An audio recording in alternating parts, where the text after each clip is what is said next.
so má ti torí kì í ṣe nítorí case Lizzy nìkan ṣoṣo. I want you to be sensitive. Be sensitive tó bá ti rí pé eléyìí máa lọ ń tọ́jà, eléyìí máa lọ ń ṣèkà. Tó bá dẹ̀ ti rí pé eléyìí máa ń rìn pẹ̀lú àwọn tó ń ṣèkà, tètè gbé ẹ̀mí ẹ sá. Tètè gbé ẹ̀mí ẹ sá. Ìwọ náà ṣáà rí ogun tó rí pé jẹ́jẹ́ mi ni mò ń lọ, jẹ́jẹ́ mi ni mò ń jó. Mi ò ń ta síyàn, mi ò ń copy èèyàn, mi ìfẹ́ dàbí anybody. Mi ò dẹ̀ ń bọ́ jẹyàn jẹ. Ṣẹ́rọ́ lórí burúkú á ṣe àtẹ̀yìn pa gan nìyẹn tiẹ̀. Ó ti yàgàn ẹ̀mí gígùn, ó ti yàgàn àláfíà, ó ti yàgàn ọmọ. Olórí burúkú ìyá tó bí ti yàgàn. Ìyá ẹ̀ ti yàgàn, ẹ̀rí mọ́ ẹ pọ̀ tó. So sórí ìwọ tó ti mọ̀ pé ègún ìdílé pápá yín tẹ̀ wá ní diaspora ni mo fẹ́ wọ́n jù láyé. You can send people to anywhere to go and get your costume. Go send people tó bá fẹ́ rajà lọ rajà lọ́dọ̀ àwọn neutral people. Tó jẹ́ pé wọ́n ní lọ forí gbèpè. Ibo ló dá kó ti rajà jù. Listen and listen good. Ibo ló dá tó yẹ kó ti rajà jù. Tó bá rí pé wọ́n gang up léèyàn kan ṣoṣo lórí. That person is a powerful person. Ibẹ̀ ló dá kó ti rajà jù. I'm telling you a secret to life today. Tó bá rí èèyàn tí àwọn èèyàn pọ̀ tó gang up lé lórí. Ìdí ni pé time tó gang up lé lórí yẹn ẹni á máa sáré, ẹni á máa ṣe prayer kákàkiri, ẹni á máa ṣe kákàkiri. Tó ti yé ẹni á wá máa ṣe prayer fún àwọn tó ń bá rajà. Then show the boy gang up play your color, show the your conscious gang up lórí. There is something special about that person. Tó jẹ́ wípé ìrì ayọ̀ pọ̀ lára ẹni yẹn. Ó gbọ́dọ̀ bá ẹni yẹn rajà. This it kò ń ṣe Lizzy Anjorin nìkan ṣoṣo. Tẹ́ bá wò mí, tẹ́ bá notice mi dáadáa, tó bá gang up play your kan lórí. Kò sí tó bá tó time yẹn tó bá gang up play your kan lórí. Ẹ jẹ́ kí n fún instance is case Honorable Onigbinde. Nígbà tó ẹ mọ̀ pé Honorable Onigbinde pẹ̀lú àwọn tó gbé burial ground mọ́ mi wá. Ó ṣe show fún ọmọ mi, ó ṣe show fún ọkọ mi, ó ṣe show fún wa dáadáa. Ó wá jáde, ó ṣàlóhùn ṣe kíní yẹn mọ́. Ó wá ní problem. The moment tó ní problem clearly tí mo ṣe. Mo bẹ̀rẹ̀ sí ní divert àwọn èèyàn lọ bẹ̀ because mo rí pé Ọlọ́hun ò ṣe mọ́. Kò ṣe pé continue. Ọlọ́hun ò ṣe mọ́. Ọlọ́hun ò bá yé àwọn èèyàn jẹ́ mọ́. Ó dìdí sọ. Tẹ́ bá dẹ̀ wò mí, even ẹni tó ń ṣe show fún mi, níjọ́ tó wá sọ́dọ̀ mi, kí lẹ rí tí mo ṣe fún? Mo ra machine fún. Machine tí mo rà fún, ó ní ìdí tí mo ṣe ra machine yẹn fún. Mo ra machine yẹn fún kó lè kúrò nínú aburú tó ń ṣe. Torí pé mo mọ̀ wípé tọkùnrin bá ń bá ṣe pọ̀, ọkùnrin yẹn á ní problem. Tóbìnrin yẹn bá ń bá ṣe pọ̀, obìnrin yẹn máa gba ègún sórí. Mi ò dẹ̀ gba nọ́mbà ẹ̀. Torí mi ò gbọdọ̀ gba nọ́mbà torí pé iṣẹ́ ègún àti iṣẹ́ èpè sórí àwọn kan wà lórí cyberspace yìí nítorí olóríire lọ́lọ́run ṣe dá olórí burúkú. Àwọn gbọdọ̀ fi ẹ̀mí wọn sílẹ̀, wọ́n gbọdọ̀ fi ìràwọ̀ wọn sílẹ̀, wọ́n gbọdọ̀ fi ayé wọn sílẹ̀. Number 1, o gbọdọ̀ lọ síbẹ̀ kó lọ wo ẹni yẹn, o gbọdọ̀ lọ wo show ẹ̀. Tó bá ṣe lọ ń wo show ẹni yẹn, kò sí bó ṣe lè gbére ayọ̀ dání wá rí pé ayọ̀ yẹn máa sọnù. Kò sí, o gbọdọ̀ lọ wo torí pé iṣẹ́ tó ń ṣe iṣẹ́ aburú ni. Ẹ má jẹ́ kó dìgbà tí àwọn èèyàn bá educate yín. Meanwhile, ẹni tó ń ṣe bàjẹ́ fún àwọn ọmọ títí ẹ̀, ìwọ níwọ lọ́mọ, ó wá ń ṣe bàjẹ́ fún ọmọ lọ́mọ. Ṣé kó ti kọ́kọ́ gbé ègún tí ẹ ti bàjẹ́. Now, ó wá sọ́dọ̀ ti tèmi. Tẹ́ bá ń gbọ́ ẹlẹ́rù burúkú kó lọ dá ẹrù ẹ̀, kó lọ gbé ẹrù ẹ̀ síta, má gbé sọ́dọ̀ mi. So now, we now butter something. Bóyá gbà, má ṣiṣẹ́ aburú tó ń ṣe yìí mọ́. Ó gbé long way, má ṣiṣẹ́ aburú tó ń ṣe mọ́. Bó ń torí pé èèwọ̀ ni ẹ gbọ́dọ̀ ràn lọ́wọ́. Dandan ni kó kọjú ìjà sí wa. Ẹ gbọ́dọ̀ ràn lọ́wọ́ torí pé ó ti ṣe aburú sí àwọn èèyàn. Kò kí ń ṣe gbogbo èèyàn. Èmi mọ̀ sọ̀rọ̀ síta just to liberate other people that sells market from them. I can decide not to talk. Má dẹ̀ má dáná ya wọn lábẹ́lẹ̀. Wọn ò rówó ṣògùn tó mi. Ẹ ní àṣẹ lẹ́nu tó mi. Kò sí kankan nu mo gbé gbogbo yín wò. Kò sí kankan nu yín tí mo jáde fún tí mi ò lé sílẹ̀. Kí n tó jáde fún ẹ máa lọ lé ẹ sílẹ̀, máa béèrè ńpa ẹ kí ló ń ṣẹlẹ̀. Kò sí kankan nu yín tó gbé glory, kò sí kankan nu yín tó gbé nǹkankan. Màá lé ẹ kalẹ̀ ọmọ àgbà ni mí. I'm a traditional woman. I will never come out for you without kò dẹ̀ sí ìgbésẹ̀ tí màá gbé tí mi ò ní béèrè. You don't understand? Kò sí ìgbésẹ̀ kan tí màá gbé tí mi ò ní béèrè pé ẹ bá mi ṣe báyìí, ẹ bá mi ṣe. I keep telling you, so ẹ rówó ṣoògùn ẹ lọ dìyẹn mú. You wonder why people loves me and people patronize me, and you wonder why tí Ìyábọ̀ Òjó ṣe ṣubú. Yes, nǹkan tí wọ́n ń pè ní tágbà fi ń jẹun abẹ́wé ló wà. torí pé mo mọ̀ wípé ẹ̀ ń lé mi. Duty tèmi ni láti jáde gbogbo orin tí abiyamọ bá rìn mo gbọ́dọ̀ rìn lórí gbogbo àwọn tó ń rajà lọ́wọ́ tèmi kí wọ́n ṣoríire because the society need to be rich kémi lè lówó lọ́wọ́. Èmi need àwọn olówó láti lè rajà lọ́wọ́ tèmi so gbogbo eré tí n bá ń sá láyé mo gbọ́dọ̀ sáré wípé àwọn customer mi gbọ́dọ̀ ní owó torí tí àwọn customer mi ò bá ní owó ìyẹn ò dá.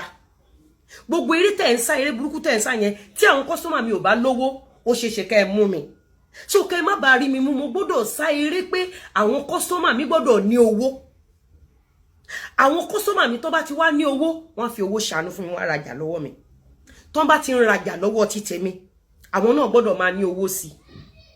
Àbí ẹ rí kí customer kankan gbé mi wá sórí cyberspace yìí rí. Ẹ rí kémi àti customer mi kankan jà rí nítorí pé physically I take care of my customers. Spiritually I go extra mile to make sure that God bless my customers. And that is why let's say eri Lizzy l'Abuja, eri Port Harcourt, eri l'Abẹ́òkúta, eri l'Ogun State, eri l'Èkó, ó ní head office, Lizzy Anjorin ó ní estate, yes. Torí gbogbo eré tèmi ń sá láyé tèmi. Sórí bẹ́yìn ṣe ń sáré pé kí ẹni tó ní kó ṣubú, lèmi ń sá eré ẹni tó ti ní kó má ṣubú, ẹni tó ti ní kó má lọ sókè sí. Torí it takes ẹni tó ti ní láti bless èmi. Mi ò dẹ̀ ní dá sí ọ̀rọ̀ cyberspace láyé nítorí pé alákọ̀ọ́kọ́ nítorí àwọn ọmọ mi mo fẹ́ kàn jẹ́yàn láyé. Tó o bá fẹ́ kí ọmọ ẹ jẹ́yàn láyé o ò ní hùwà bí Ìyábọ̀ Alice Òjó. Ẹlẹ́ẹ̀kejì mo fẹ́ kí ọkọ mi jẹ́yàn, mo fẹ́ kí ọkọ mi ní owó tẹ́nìkan ò ní rí so mi ò ní lọ fi ẹnu gbé ogun ọ̀rọ̀ tí ó kàn mí mi ní dá sí. Ẹlẹ́ẹ̀kẹta nítorí ara mi nítorí pé tó bá lọ ṣe oògùn mi ní fẹ́ kàn pé àdàbí kí àdàbí yẹn wá dé lóru kó béèrè lọ́wọ́ òjìji mi kó jìjì mi wá máa testify.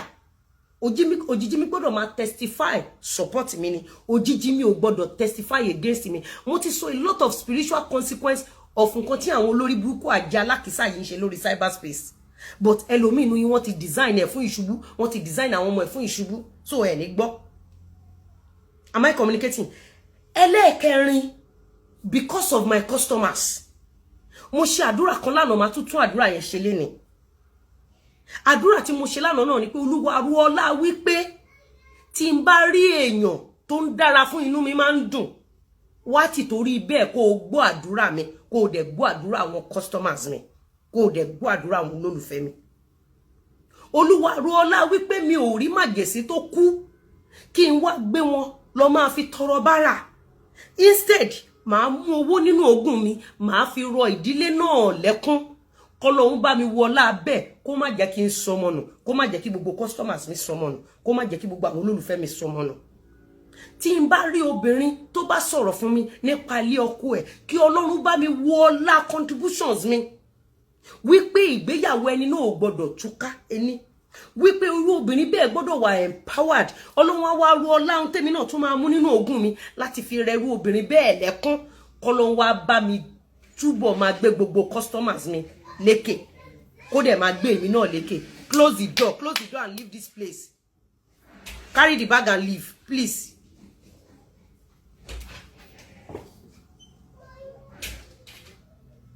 Ẹ fún mi 1 minute. Ẹ fún mi 1 minute. No, gbígbàdúrà ni o. Gbígbàdúrà ni o. La. Gbígbàdúrà lẹ́yìn tó wọlé o. Gbígbàdúrà ni o. Ṣé ń gbọ́ mi nǹkan tí mi sọ o? Ṣé ń gbọ́ mi nǹkan tí mi sọ? Kó ló ń ru ọlá àwọn tó ń tajà wọn tí mi ò fi ọjọ́ kan jókòó pé tẹ́ni tó ń tajà kó di ẹni tí ò ní rọ́jà tàwọn. Kọ́lọ́hun ru ọlá bẹ́ẹ̀ kọ́lọ́hun fi jẹ́ kí gbogbo àwọn customers mi kó máa ní lárí sí kó máa lówó sí kó máa lọ́rọ̀ sí kí gbogbo àwọn customers mi gbogbo àwọn olólùfẹ́ mi kó máa ní lárí sí kí èmi náà àtàwọn ọmọ mi ká máa ní lárí sí. Kí Ọlọ́run wu ọlá ìṣẹ̀dá tí mi ò mọ̀ rí tó máa sọ pé òun wà nínú ìṣòro tí màá wá mú owó nínú ogún mi tí màá mú owó nínú àìní mi nínú ogún mi tí màá fi ní ó yá gbà mo bò ẹ́ láṣìírí. Kọ́lọ́hun wá ru ọlá bẹ́ẹ̀ kó bò mí láṣìírí kó bò àwọn ọmọ mi láṣìírí kó bò àwọn customers mi láṣìírí kó bò àwọn ọmọ customers mi láṣìírí kó bò gbogbo olólùfẹ́ mi láṣìírí pátápátá. Tọ́n bá ní pé àdàbí ohun tí èmi ṣe ní oore fún Fọláṣadé Sàríù ọmọ Kíkẹ́ lọmọ Lálùdé àdàbí tó bá lè ṣe fóbìnrin ẹgbẹ́ regardless of her status. Wọ́n lójú tó bá máa bá ní kalẹ̀ kò kí n tààrọ̀ ṣe pin. Wọ́n lọ́mọ tó bá máa láàánú kò dìgbà tó bá lówó lọ́wọ́. Àmọ́ tí Fọláṣadé Sàríù ọmọ Kíkẹ́ lọmọ Lálùdé ohun tèmi ti ṣe fún ní oore, ohun tí mo ti ṣe fún àwọn ẹ̀ ní oore tó bá pé Ìyábọ̀ Òjó ò lè ṣe, tó jẹ́ pé Fọláfúnre ò lè ṣe, gbogbo ìṣẹ̀dá tó ń gbèjà Ìyábọ̀ Òjó, gbogbo ìṣẹ̀dá tó ń gbèjà Fọláṣadé Sàríù ọmọ Kíkẹ́ lọmọ, gbogbo ìṣẹ̀dá tó ń gbèjà Mọ́nímọ́sì Àṣìátà Monílọ́lá, gbogbo yín pátápátá lẹ máa sọ nǹkan nù, gbogbo yín pátápátá lẹ máa yàgàn owó, ẹ yàgàn ọmọ, ẹ yàgàn àlàáfíà, ẹ yàgàn nǹkan mèremère. Ilé ọ̀gẹ́rẹ́ àgbàbọ̀dé fún yín, ebi àpá yín, ebi àpá àwọn ọmọ yín, ebi àpá ìran yín. Ẹ káwọ́ná, ẹ tàràkà, ẹ wà kísà, ẹ búrìnbùrìn fẹsẹ̀ kan, àìsàn tí ò gbóògùn akọlù yín. Bẹ́ẹ̀ ni mo sọ tààrọ̀ yìí. Ìyá Mọ́nímọ́sì bó ṣe lajú sílẹ̀ tó wá ń play fracasi fún àwọn ọmọ ọlọ́mọ, bó ṣe máa play fracasi pẹ̀lú ẹ̀mí gbogbo ọmọ tó jáde lára ọmọ ẹnìyẹn. Èmi fi ẹnu àṣẹ yìí mo fi gégùn fún ẹ ìyá tó bí Àṣìátà Monílọ́lá, èmi gégùn fún ẹ láàárọ̀ yìí. Gbogbo ọmọ tó jáde lára ẹ ló máa mọ̀ kóró lójú ẹ̀mí ẹ, ló máa jẹ kóró, gbogbo ohun tó dùn mọ́ wọn nú ló máa sọnù lójú ẹ̀mí wọn, lójú ẹ̀mí ìwọ kó o tó wá ráre jáde láyé. Ó máa tàràkà, ó máa ya wèrè, ó máa ṣe èrè, ó máa ṣorí burúkú. Ìyá tó bí Àṣìátà, ó máa Ìyábọ̀ Òjó máa ṣorí burúkú lórí àwọn ọmọ ẹ̀. Fọláṣadé Sàríù ọmọ Kíkẹ́ lọmọ Lálùdé ó máa ṣorí burúkú jù báyìí lọ. Gbogbo yín tí ń ṣorí burúkú already, ẹ túbọ̀ ṣorí burúkú jù báyìí lọ. Torí má foko mi dáná ọmọ ọjọ́ kan nìyàn ń kọ́. Ìjọsìn ọjọ́ gbogbo yín tẹ́ ń support aburú, tẹ́ ń support aburú, tẹ́ ń support aburú á ṣẹlẹ̀ sí yín tọmọtọmọ yín, aburú á ṣẹlẹ̀ sí yín láàárọ̀ tọmọtọmọ yín, aburú á ṣẹlẹ̀ sí yín lọ́sàn tọmọtọmọ yín, aburú á ṣẹlẹ̀ sí yín lálẹ́ tọmọtọmọ yín. Mo dẹ̀ fẹ́ kẹ́ mọ̀ wípé justice must be served, no going back. Justice must be served, no going. Kò sí kò sọ̀rọ̀ pé já settle ńbẹ̀. Ṣé bọ́dún kẹsàn rẹ̀ ìwọ Ìyábọ̀ tó máa ráre tí gbogbo àwọn ọmọ ẹ máa ráre kú lójú ẹ̀mí ẹ, táwọn ọmọ ẹ máa ṣẹ̀sín, tẹ́bí máa pa ẹ́ kú. Olórí burúkú olóṣì ó lé Davido títí ó fìyàwó Davido lọ́rùn lẹ̀.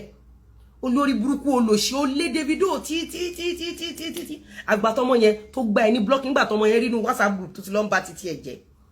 Olórí burúkú olóṣì bó ṣe ṣe nìyẹn nígbà tí Mr. Saheed Balogun àti Fathia Balogun, Ìyábọ̀ Òjó ó padà ohun tìgbà tí ìgbéyàwó wọn yẹn túká. Ìgbéyàwó yẹn túká tó ẹ̀yìn ìyàwó ló wá oyíbìrì olóòfẹ́ ṣe party fọ́kọ. Mo rí èèyàn kan tó post comment yẹn lọ́ndà Instagram, ẹ̀rù Ọlọ́run bà mí. Ìyábọ̀ Alice Òjó lọ wo comment téèyàn kan fi sórí Instagram, ẹni yẹn show ẹ, ẹni yẹn mú ẹ dáadáa kódà ẹni yẹn ló sọ̀rọ̀ àti Fathia àtọkọ wọn síbẹ̀ lọ wo, ẹni yẹn mú ẹ, ẹni yẹn list gbogbo àwọn ìwà tó ti wù, ẹni yẹn sọ̀rọ̀ síbẹ̀, ẹni yẹn sọ pé olórí burúkú wọ Ìyábọ̀ Alice Òjó bó ṣe máa dúró nìyẹn, wàá dúró wàá lọ ní tọkọtìyàwó lára lọ́ndà blọ́ọ̀gì, wàá ní wọ́n lára, wàá ní wọ́n lára, wàá ní wọ́n lára, tán bá ti túká wàá wá gbéyàwó ọkọ gbọ́kọ̀. Àtijọ́ tí Folúkẹ́ Dáramọ́lá àtọkọ ẹ̀ tí àárín wọn ti tò ká má sọ nǹkan mímọ́, àtijọ́ ẹ̀ là gbóhùn bọ̀dá yẹn mọ́. Tó bá jẹ́ pé bọ̀dá yẹn ṣì ń fẹ́ Folúkẹ́ Dáramọ́lá ni kò sí ohun tó ẹ̀ ní fi bọ̀dá yẹn ṣe tán lọ́ndà Gistlover. Ìyábọ̀ ó máa ráre kú ni, àwọn ọmọ ẹ̀ máa ráre kú ni. tó ẹ̀yin èèyàn wa mà ti gbọ́ àwọn ọ̀rọ̀ àti àwọn ègún ńláńlá yìí tí Lizzy Anjorin tí ó sọ jáde lẹ́nu nínú fídíò yìí. Ẹ ti gbọ́ bí ó ṣe ń gbé Ìyábọ̀ Òjó, Mọ́nímọ́s àti àwọn tó kù tó ń gbé wọn ṣépè lórí ọ̀rọ̀ nǹkan tí wọ́n ti ń ṣe fún un látẹ̀yìnwá. Ẹ̀yin èèyàn wa, ṣé àwọn èpè yóò wá pọ̀ jù báyìí o? Gbogbo ohun tó ń dùn mọ́ ẹ nínú ló máa tán lójú ẹ̀mí Ìyábọ̀ Alice Òjó, gbogbo ẹ̀ pátápátá. Ó dàbọ̀ guys, ó dàbọ̀ guys.